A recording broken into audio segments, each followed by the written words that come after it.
جب دستخط ہوئے، پریس کانفرنس ہوئی، وہیں پر میڈیا سے گفتگو بھی آپ نے کی.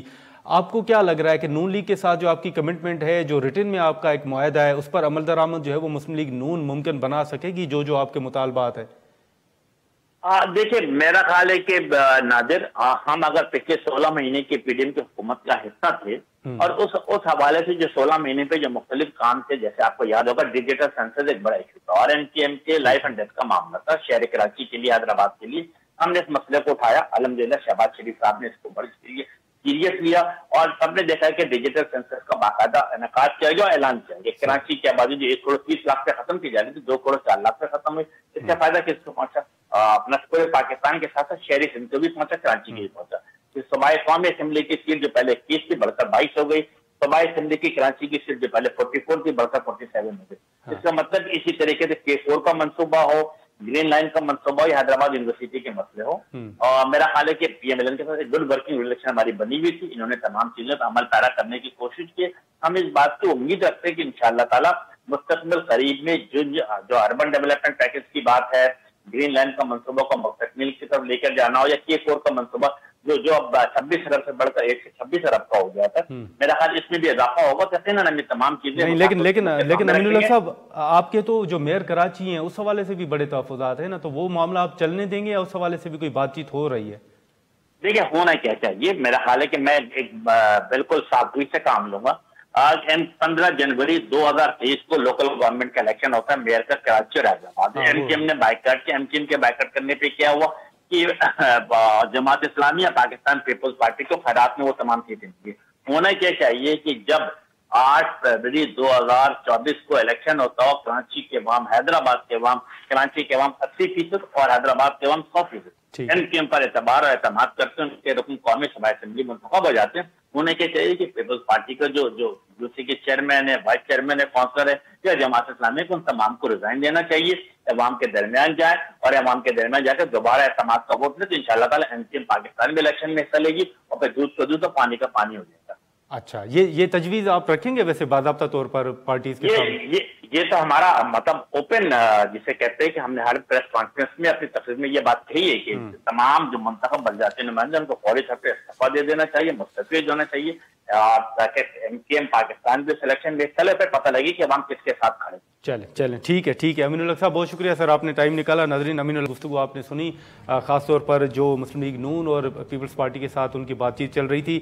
یہاں پر ہم ایک شارٹ بریک لیں گے اور بریک کے بعد جو مولانا صاحب مختلف جماعتوں کے ساتھ ملاقاتیں کر رہے ہیں، عید کے بعد احتجاجی تحریک کی باتیں ہو رہی ہیں، اس حوالے سے کیا جو پیش رفت ہے وہ ہو چکی ہے، جے یو آئی ایف کہاں تک پہنچی ہے، جو مختلف جماعتیں ہیں جس میں جی ڈی اے بھی شامل ہے، جی ڈی اے کا اس حوالے سے کیا موقف ہے، ہم بات کریں گے. سینیٹر کامران مرتضیٰ صاحب ہمیں جوائن کریں گے، لیکن یہاں پر ایک شارٹ بریک لیتے ہیں.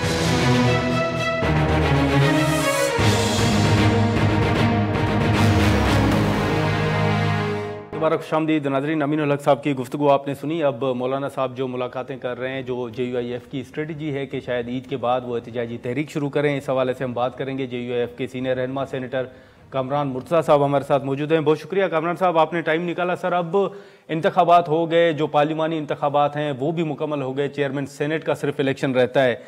جے یو آئی ایف کو کیا نظر آ رہا ہے کہ اس وقت جو مختلف سیاسی جماعتوں کے تحفظات ہیں، کیا آنے والے دنوں میں آپ کوئی سیاسی استحکام آپ کو نظر آ رہا ہے کہ ان انتخابات اور پارلیمانی انتخابات کے بعد اب سیاسی استحکام جو ہے وہ آ سکے گا؟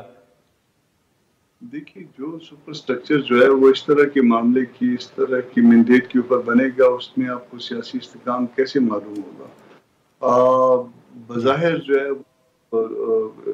سب کچھ کر لیا گیا ہے نیشنل اسمبلی کے حوالے سے، بظاہر جو ہے نا صدارتی الیکشن کے حوالے سے سب کچھ کر لیا گیا ہے، مگر ابھی سینٹ کے الیکشن بھی باقی ہیں اور پھر چیئرمین سینٹ اور ڈپٹی چیئرمین وغیرہ. اگین جو ہے 11 کے بعد آپ کا سینٹ ان افیکٹو ہونے جا رہا ہے، یعنی ایک اور جو نا غیر دستوری بات. تو جتنی ہم نے غیر دستوری حرکتیں کرنی تھی اس ایرا میں ہم نے کر لی ہیں. میرا خیال ہے اتنی غیر دستوری حرکتیں کسی ملک میں نہیں ہوئی ہوں گی. ہر چیز کو جو نا ہم نے اس وقت سے آگے جا کے کیا ہے اور چیزوں کو ان افیکٹو کرتے رہیں. تو بہرحال یہ سارا کچھ آپ کے سامنے ہے، جو کچھ بھی ہے یہ تاریخ کا حصہ بنتا جا رہا ہے. مگر اس کے نتیجے میں کوئی استحکام جو ہے وہ مشکل نظر آتا ہے.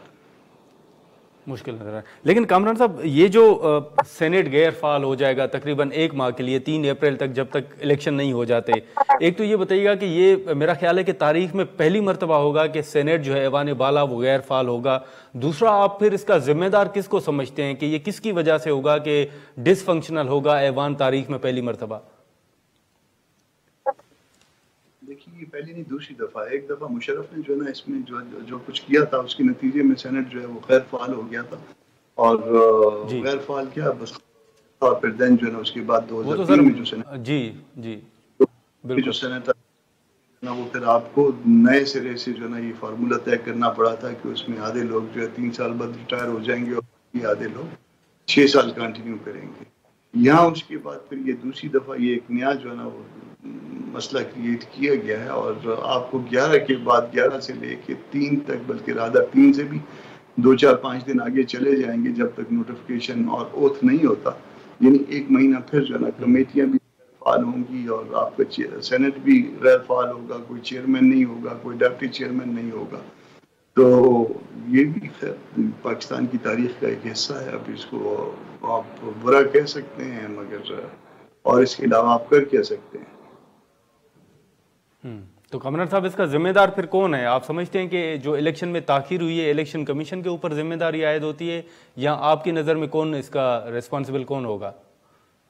دیکھیے اس کی ذمہ دار جو ہے نا وہ کیئر ٹیکر سیٹ اپ تھا. کیئر ٹیکر سیٹ اپ نے اپنے آپ کو پرلانگ کیا. کیئر ٹیکر سیٹ اپ سے پہلے جو وہ گورنمنٹ تھی اس نے 60 ڈیز کو 90 ڈیز کر دیا. چلیں وہ اسٹریچ کر کے کیا جا سکتا تھا. آپ کہہ سکتے ہیں کہ بد اخلاق سے آپ آگے چلے گئے, مگر بہرحال جو ہے نا وہ دستور کے دائرے میں اسٹل تھا. مگر اس 90 ڈیز کو 6.5 مہینے کر دیا گیا. یعنی 180 دن یا 200 دن جو ہے نا وہ تقریباً 200 دن جو ہے نا وہ ہم نے اس کو وہ دیا, اور اس میں جو ہے نا کچھ بھی نہیں ہوا. صدر اپنی تاریخ دینے میں ناکام رہتے تھے, باقی جو ہے نا الیکشن کمیشن اپنی تاریخ دینے میں ناکام رہتا تھا. صدر اپنا کردار ادا نہیں کر پائے, الیکشن کمیشن اپنا کردار ادا نہیں کر پائی, کیئر ٹیکرز اپنا کردار ادا نہیں کر پائے. یہ $1 ملین کا سوال ہے, یہ ان سے پوچھیے, اور اس کے پیچھے جو لوگ ہیں ان کو جو ہے نا وہ آشکارا کیجیے. اب پھر اگین جو ہے نا اسی طرح تو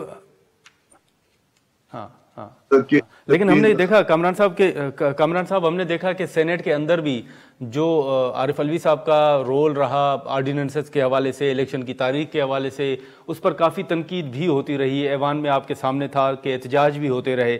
اب جو ہے وہ علوی صاحب اپنی مدت پوری کر چکے ہیں. اوورآل سر آپ ان کا جو کردار ہے الیکشن کے حوالے سے, آرڈیننسز کے حوالے سے, اوورآل آپ کیسے دیکھ رہے ہیں؟ کتنا آپ سمجھتے ہیں کہ مؤثر رہا, یا آپ سمجھتے ہیں کہ بہت آئینی اور قانونی جو ہے وہ غلطیاں ان سے ہوئیں؟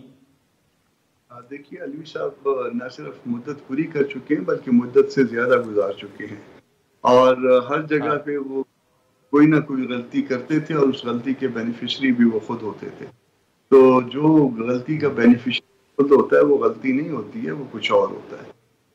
انہوں نے ہر جگہ پہ جو ہے دونوں طرف کو خوش کرنے کی کوشش کی, اور دونوں طرف کیا بلکہ تینوں طرف کو خود خوش کرنے کی کوشش کی, اور پھر اس کے بعد سارا معاملہ اللہ کے حوالے کر کے روانہ ہو گئے کہ اللہ مجھے جزا دے اور غلطیاں ہوئی ہیں اس پہ معاف کر دے.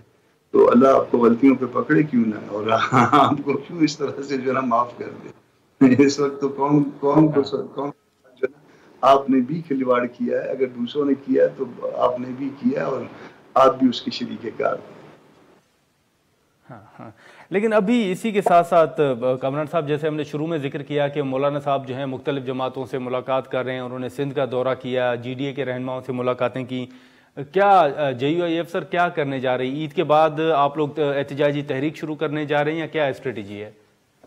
دیکھیے ہم پلس لے رہے ہیں, سارے صوبوں میں مولانا صاحب گئے ہیں, اور یہی جو ہے نا وہ پلس جو ہے نا وہ چیک کر رہے ہیں کہ کس طرح اور کس وقت جو ہے نا وہ مناسب وقت ہوگا تاریخ شروع.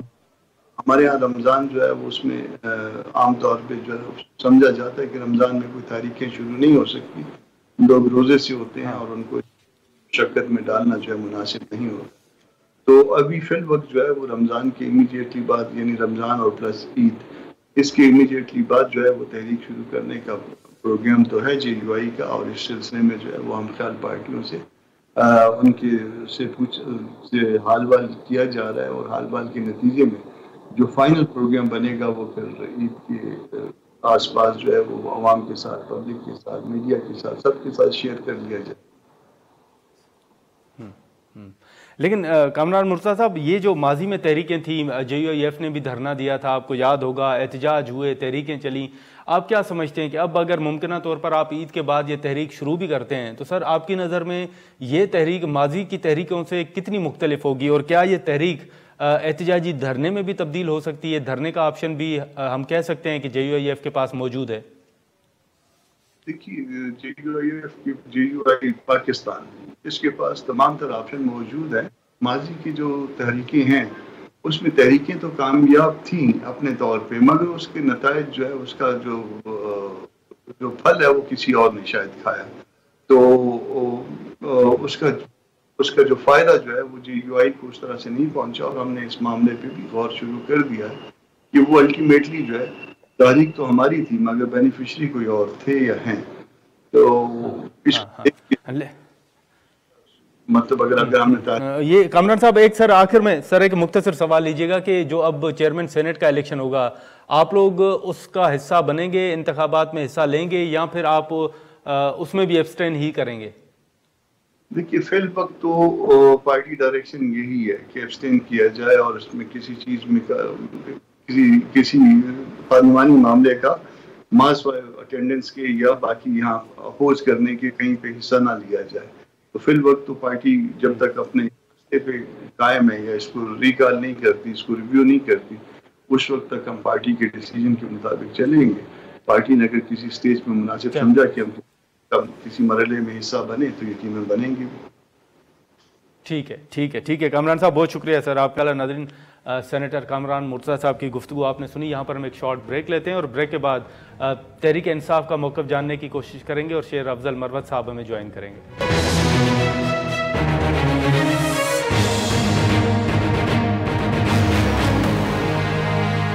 پروگرام میں دوبارہ خوش آمدید ناظرین۔ پیپلز پارٹی کے سینئر رہنما سلیم مانڈی والا صاحب اس وقت ہمارے ساتھ موجود ہیں، ہم ان سے گفتگو کریں گے۔ سلیم صاحب بہت شکریہ، آپ نے ٹائم نکالا مختصر نوٹس پہ۔ اس وقت آج زرداری صاحب نے جو ہے وہ اوتھ لے لیا ہے۔ اب تقریباً جو پارلیمانی انتخابات کے حوالے سے بات کی جائے تو اب صرف چیئرمین اور ڈپٹی چیئرمین سینٹ کا انتخاب ہی رہتا ہے۔ اب اوورآل آپ چیلنجز کیا دیکھ رہے ہیں؟ آپ کابینہ میں شامل تو نہیں ہو رہے، لیکن بننے والی اس حکومت کو اب کابینہ آنے والے دنوں میں تشکیل پائے گی، کیا چیلنجز اوورآل آپ دیکھ رہے ہیں؟ دیکھیں جی، سب سے بڑا نادر چیلنج تو اکنامک چیلنج ہے، ٹھیک ہے، پولیٹیکل چیلنج نہیں ہے، اور اکنامک چیلنج بہت بڑا ہے۔ ہمیں $25 بلین اس سال ادا کرنے ہیں، اور دوسرے جو چیلنجز ہیں انفلیشن کے اور فسکل ڈیفیسٹ کے اور دوسری چیزیں، بہت بہت اپ ہل اکنامک چیلنج ہے۔ تو اس وقت میں سمجھتا ہوں پرائم منسٹر اور پریزیڈنٹ جو ہیں ان دونوں کا فوکس جو ہے وہ اکنامک ایشوز کے اوپر ہے۔ اچھا، تو اس میں آپ چیلنج کہاں دیکھ رہے ہیں سلیم صاحب؟ اب ہم نے دیکھا کہ ماضی میں کہا گیا کہ اسحاق ڈار صاحب کو جو ہے وہ وزیر خزانہ نہیں ہونا چاہیے، یہ سوال ہم نے آپ سے پہلے بھی آپ کے سامنے رکھا تھا۔ اب جو کابینہ تشکیل پائے گی اس میں پیپلز پارٹی کا انپٹ ہوگا کہ وزیر خزانہ کس کو ہونا چاہیے؟ دیکھیں، کیونکہ ہم گورنمنٹ میں نہیں ہیں تو جو بھی وزیر خزانہ یہ گورنمنٹ ڈیسائیڈ کرے گی وہی وزیر خزانہ ہوگا۔ اگر وہ ڈار صاحب ہوں گے تو ڈار صاحب ہوں گے، اگر وہ ڈار صاحب نہیں ہوں گے تو کوئی اور ہوگا۔ یہ تو اب گورنمنٹ کے اوپر ہے، because we are not part of the government, تو ہم یہ نہیں کہہ سکتے کہ اس کو لگائیں اس کو نہ لگائیں، یہ ہمارا نہ مینڈیٹ ہے نہ ہماری یہ پوزیشن ہے۔ مطلب اگر ڈار صاحب بھی آ جاتے ہیں تو پیپلز پارٹی کو کوئی اعتراضات نہیں ہوں گے؟ نہیں، ہمیں کیا اعتراض ہوں گے؟ دیکھیں، اگر وہ سمجھتے ہیں کہ ڈار صاحب مسئلے کو حل کر سکتے ہیں اور IMF اور دوسرے ملٹی لیٹرل آرگنائزیشن سے جو بھی ہماری ریکوائرمنٹس ہیں، اکنامک ریکوائرمنٹس، فائنینشیل ریکوائرمنٹس پوری کر سکتے ہیں تو کوئی حرج نہیں۔ اچھا، لیکن اب IMF کے ساتھ معاہدہ ہونا ہے سلیم صاحب، اب یہ بتائیں کہ اب کوئی عوام کو خوشخبری بھی ملے گی، کوئی ان کے لیے اچھی خبر بھی ہوگی، یا آنے والے دنوں میں آپ دیکھ رہے ہیں کہ نہیں جو آپ کی حکومت ہوگی اس کو مزید مشکل فیصلے جو ہیں وہ کرنے ہوں گے؟ دیکھیں، یہ ڈیپینڈ کرے گا کہ IMF سے نیگوشیشن اچھی ہوتی ہیں، IMF آپ کی پوزیشن سمجھتی ہے، آپ کے چیلنجز سمجھتی ہے، یہ سارا کچھ ڈیپینڈ کرتا ہے جی نیگوشیشن پہ۔ ٹھیک ہے، تو میں سمجھتا ہوں کہ اگر کوئی آدمی ہوگا جس کو سمجھ ہوگی کہ ان سے کیسے ڈیل کرنا ہے، کیا کرنا ہے، کیا ہمارے چیلنجز ہے، انفلیشن بڑھانے کے کا پیکج نہ ہو ایسا آئی ایم ایف کے ساتھ کہ جس سے فردر انفلیشن بڑھے، فردر انرجی کاسٹ بڑھے، فردر چیزیں بڑھیں، تو یہ تو اب ڈیپینڈ کرے گا کہ نیگوسیشن پہ. ہاں لیکن سلیم صاحب آپ ان معاملات پر، معیشت کے جو معاملات ہیں ان پر گہری نظر رکھتے ہیں. آپ بتائیے گا کہ اب جو بھی آئی ایم ایف کے ساتھ مذاکرات کرے گا، آپ کی تجویز کیا ہوگی کہ کون سے ایشوز ہیں، کون سے نکات ہوں گے جن کو اولین ترجیح یا ترجیحی بنیادوں پر رکھنا چاہیے یا ان کو زیادہ اہمیت دینی چاہیے؟ دیکھیں ناظر، میں آپ سے سمپل اردو میں بات کرنا چاہتا ہوں. جی. آپ کے خرچے زیادہ ہیں، انکم کم ہے. ٹھیک ہے. اور آئی ایم ایف یہی کہتی ہے کہ آپ کے خرچے زیادہ ہیں اور آپ کے پاس انکم نہیں ہے. آپ اپنی انکم بڑھائیں، آپ اپنے ٹیکس پیئر بڑھائیں، آپ اپنی ریونیو کلیکشن ٹھیک کریں. تو ان کی جو ڈیمانڈز ہوتی ہیں وہ غلط نہیں ہوتی. اب آپ خود دیکھ لیں، اگر آپ کے خود اپنے خرچے زیادہ ہوں، آپ کہاں سے چیزوں کو پورا کریں. تو یہ آئی ایم ایف کے ساتھ بیٹھ کے ہمیں کوئی نہ کوئی چیزیں نیگوشیٹ کرنی پڑیں گی اس طریقے سے، اور اپنی جو چیزیں ہیں، چاہے وہ ریونیو کلیکشن ہے، چاہے وہ ٹیکس کلیکشن ہے، چاہے وہ ٹیکس پیئرز کا ایشو ہے، یہ چیزیں ہمارے جو یہ گورنمنٹ آرگنائزیشنز ہیں، یہ اپنی پی آئی اے ہے، دوسری آرگنائزیشنز ہیں، ان سب کو ہمیں ایڈریس کرنا پڑے گا تاکہ ہم آئی ایم ایف کے ساتھ کوئی اچھا پیکج ڈیولپ کر سکیں. لیکن سر اب اسی کے ساتھ ساتھ دیکھیں تو ماضی میں جو مذاکرات ہوئے تھے آئی ایم ایف کے ساتھ، ان مذاکرات میں آپ کو یاد ہوگا کہ آپ بھی شامل تھے. اب کیونکہ آپ کابینہ میں شامل نہیں ہو رہے، لیکن آئی ایم ایف کے ساتھ جو مذاکرات ہوں گے اب اس میں پیپلز پارٹی شامل ہوگی، آئی ایم ایف کے ساتھ بیٹھے گی یا نہیں؟ بالکل نہیں بیٹھے گی. اچھا. مگر گورنمنٹ کو سپورٹ کریں گے. اچھا، سپورٹ کریں. ہم نہیں بیٹھ سکتے کیونکہ جب ہم گورنمنٹ میں نہیں ہیں تو ہم کس کیپیسٹی میں ان کے ساتھ نیگوشیشن کریں. لیکن سر ماضی کی طرح جو آئی ایم ایف ہے وہ الگ الگ جماعتوں سے مشاورت تو کر سکتی ہے. لیکن وہ نیگوشیشن کے لیے نہیں کرتی تھی، وہ کہتی تھی کہ آپ جو بھی گورنمنٹ کر رہی ہے اس کو آپ سپورٹ کر رہے ہیں کہ نہیں کر رہے. تو ہم ان کو سپورٹ کہتے تھے. ٹھیک ہے، کر رہے. ٹھیک ہے سلیم صاحب، بہت شکریہ سر، آپ نے ٹائم نکالا. ناظرین یہاں پر ایک شارٹ ہے اور بریک کے بعد سراج الحق صاحب ہمارے ساتھ موجود ہیں.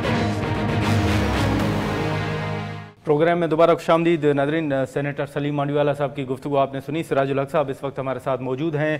ان کے جو انتخابات کے حوالے سے یا حکومت کی تشکیل کے حوالے سے بڑے تحفظات ہیں، انہوں نے مشاورت بھی کی ہے. دوسری طرف ہم دیکھ رہے ہیں کہ مولانا صاحب بھی مختلف جماعتوں کے ساتھ مشاورت کر رہے ہیں. سراج الحق صاحب سے ہم گفتگو کریں گے. بہت شکریہ سراج الحق صاحب، آپ نے ٹائم نکالا. سر اس وقت اگر آپ دیکھیں تو تقریباً جو پارلیمانی انتخابات ہیں، عام انتخابات کے بعد پارلیمانی انتخابات کا عمل بھی تقریباً مکمل ہو چکا ہے. چیئرمین اور ڈپٹی چیئرمین کا انتخاب رہتا ہے.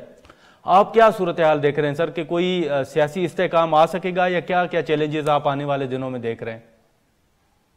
بسم اللہ الرحمن الرحیم. دیکھیے، سیاسی استحکام وہ تبھی ممکن ہے جب ملک میں انصاف ہو. ٹھیک ہے. اور جب انصاف نہ ہو، قانون اور آئین کی بالادستی نہ ہو، نہ معیشت ٹھیک ہو سکتی ہے اور نہ حالات درست ہو سکتے ہیں. آپ نے خود یہ دیکھنا ہے کہ کیا موجودہ الیکشن میں لوگوں کے ساتھ، قوم کے ساتھ انصاف ہوا یا بھی انصافی. جن لوگوں نے الیکشن جیتا ہے اور حلف بھی اٹھایا ہے وہ بھی کہتے ہیں کہ بھی انصافی ہوئی ہے، اور جو ہار گئے ہیں وہ بھی کہتے ہیں کہ بھی انصافی ہوئی ہے. تو آپ مجھے انسانی تاریخ میں کوئی ایسا لمحہ دن نہیں بتا سکتے ہیں کہ جہاں بے انصافی کے بنیادوں پر کوئی امن اور خوشحالی کا نظام قائم ہوا ہو. ہمارا تو یہی خیال تھا کہ شفاف الیکشن ہوں گے، جو حکومت بنے گی وہ مستحکم حکومت ہوگی، لوگ اس کو مبارکباد دیں گے، سب لوگ ساتھ دیں گے. لیکن اتنا اندازہ نہیں تھا کہ الیکشن میں وہی کچھ ہوگا جو گزشتہ الیکشنز میں بھی ہم نے نہیں دیکھے. لیکن سر یہ دعا تو ہے کہ امن قائم ہو، خوشحالی آ جائے. لیکن جو سامنے نظر آ رہا ہے نقشہ وہ کوئی زیادہ اچھا بہتر نہیں ہے. لیکن سراج الحق صاحب، یہ جو مولانا صاحب مختلف جماعتوں کے ساتھ ملاقاتیں کر رہے ہیں، عید کے بعد یہ بھی سننے میں آ رہا ہے کہ احتجاجی تحریک شروع کریں گے. کیا جماعت اسلامی بھی کوئی اسٹریٹجی تیار کر رہی ہے کہ احتجاجی تحریک شروع کی جائے عید کے بعد؟